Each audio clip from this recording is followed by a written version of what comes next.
So here's a corner block and a keystone before they get installed in the flat. Now this is made out of 1/4 inch fir, and all the edges are smooth because or rounded over, or broken rather, I think is the most appropriate term, because you're dealing with fabric and just with people handling it. You don't want to have fir splinters. Fir is just below Luan in the annoying splinter category when you're building scenery.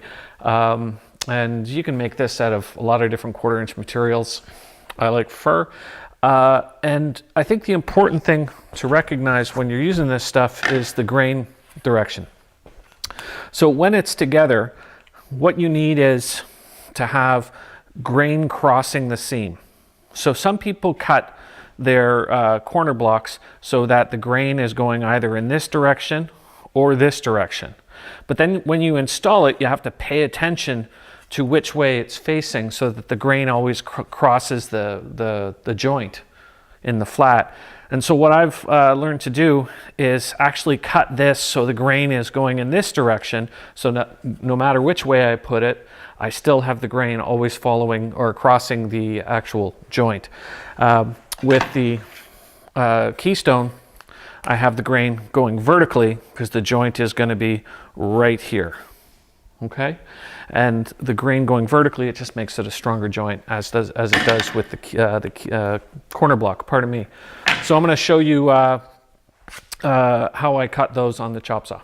So this is the piece that I'm going to cut the Keystones out of.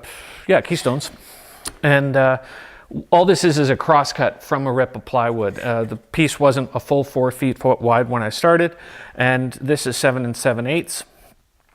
And the grain, the full sheet of the grain is going in this direction, and so my keystone is going to be coming out of here. So the grain will always be crossing the seam in the joint.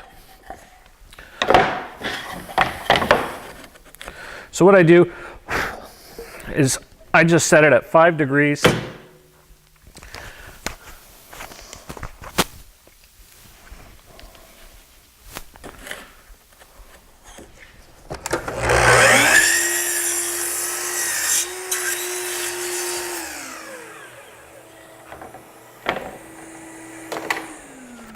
I'm going to take a piece of 1x3, give me 2.5 inches across here.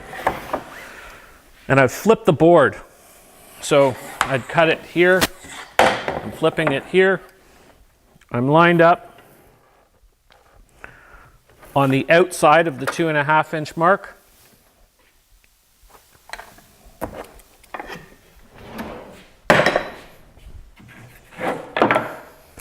Stop block before block stops you. Not my joke.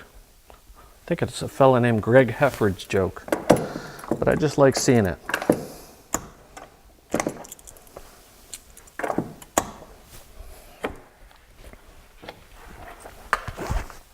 So then I have my stop block set up.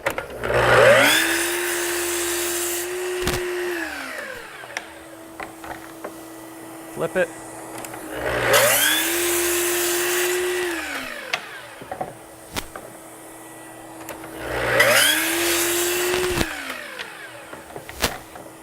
It's not chipping away my blade.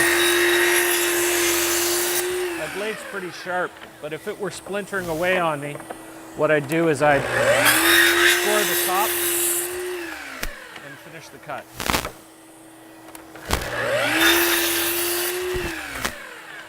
But it's pretty good.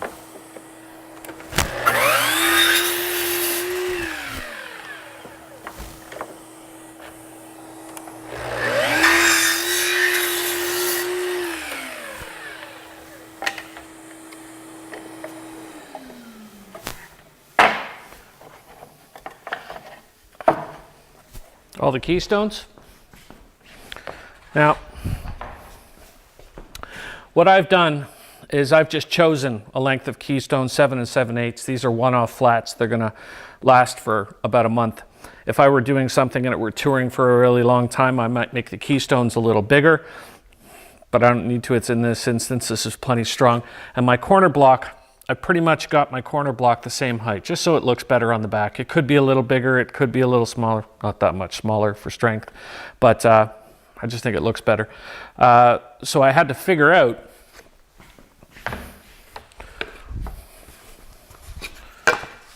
the width of the piece I needed so I could get this cut out of it. Yeah?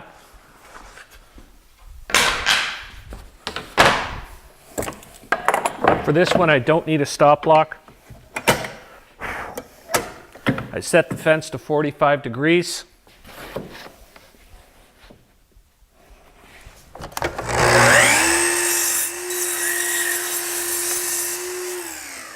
standing a little further back than I normally would for the camera shot.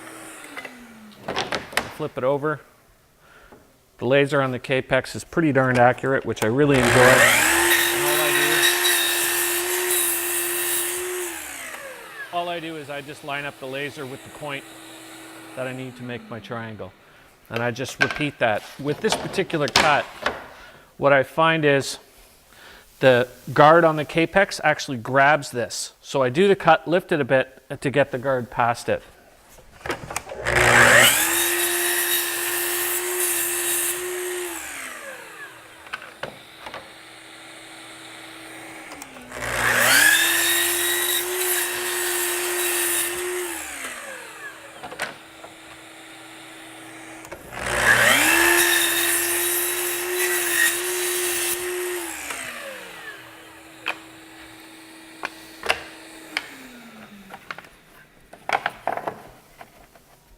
Okay, now we're going to go to the edge sander.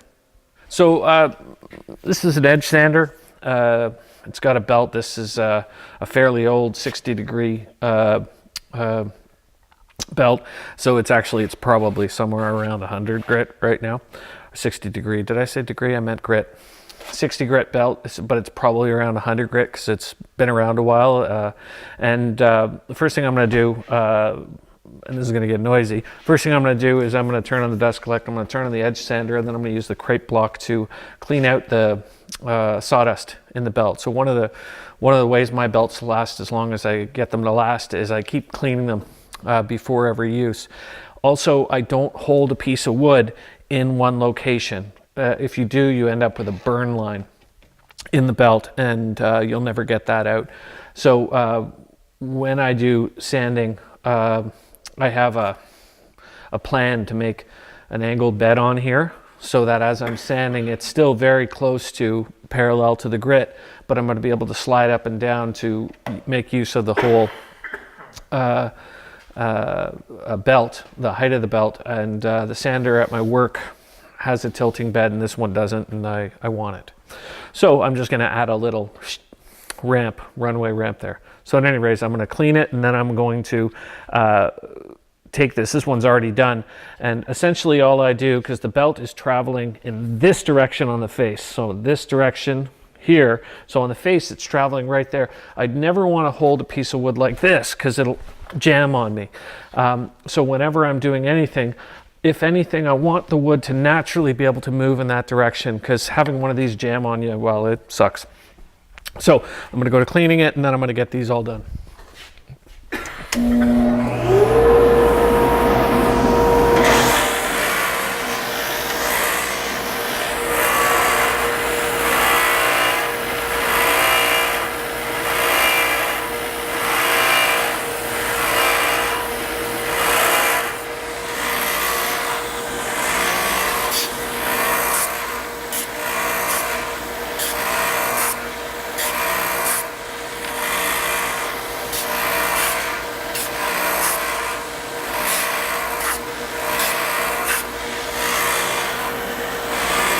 A little longer, so I have to hold it on a bit more of an angle.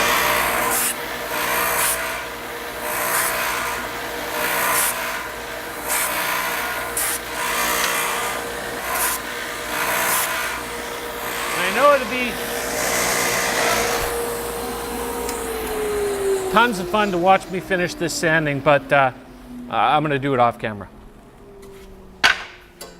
So Sherwood, who's on the camera, asked me this question, and it's a totally valid question. I should have explained. This is basically a rubber block. I've always known it to be called a crepe block. It's called a belt cleaner here. Yeah, it's just a hunk of rubber.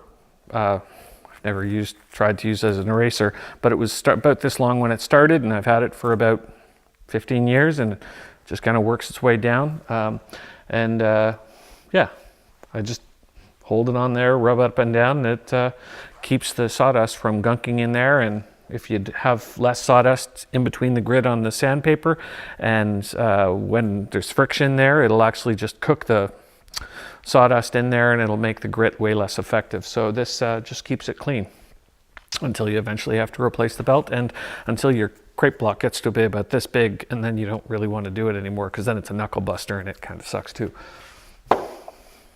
Thanks.